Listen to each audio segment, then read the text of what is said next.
زندگی میں کامیاب تو وہی آدمی ہے جو غموں میں مسکرانا اور مال و دولت کے بغیر خوش رہنا سیکھ لے۔ آپ صرف لوگوں کو عزت دیں، لوگ دل کے اچھے ہوں یا گھٹیا، وہ خود ہی سامنے آ جائیں گے۔ وقت تو ہمیشہ اپنے وقت پر بدلتا ہے، مگر انسان کا کچھ پتہ نہیں، کسی وقت بھی بدل سکتا ہے۔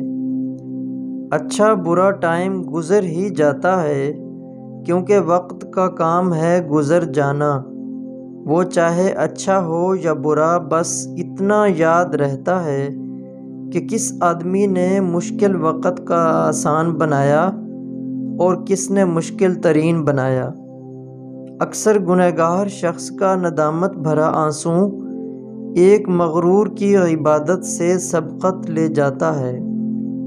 جس نے اپنے غصے کو روک لیا، اللہ اس کے پوشیدہ گناہوں کی پردہ پوشی کرے گا۔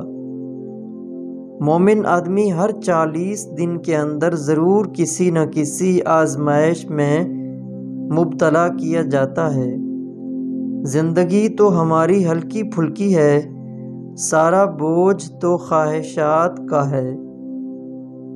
اکثر زندگی میں بے سکون رہنے کی وجہ یہ بھی ہے کہ انسان اپنی پریشانیوں کا ذکر خدا تعالی سے کرنے کی بجائے نالائق لوگوں سے کرتا ہے۔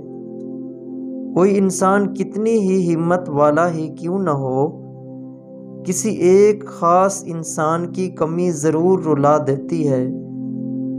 اچھے لوگوں کا تمہاری زندگی میں آنا ایک اچھے مستقبل کی ضمانت ہے۔ اپنا کام ایمانداری سے سر انجام دو تاکہ تمہارے رزق میں برکت ہو اور تمہارا رزق حلال ہو۔ اس معاشرے کے اندر محبت اور یتیموں کی طرح پالا جاتا ہے اور نفرت کو اولاد کی طرح۔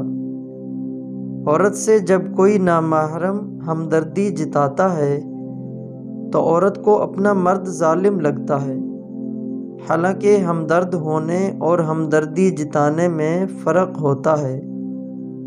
حضرت علی رضی اللہ تعالیٰ عنہ فرماتے ہیں، جو عورت کھانا پکاتے وقت اللہ کا نام لیے بغیر شروع ہو جاتی ہو اور اپنے دماغ میں حسد اور بغض رکھتی ہو، وہ یہی عورت ہے جو اپنے آپ کو تباہ کرتی ہے۔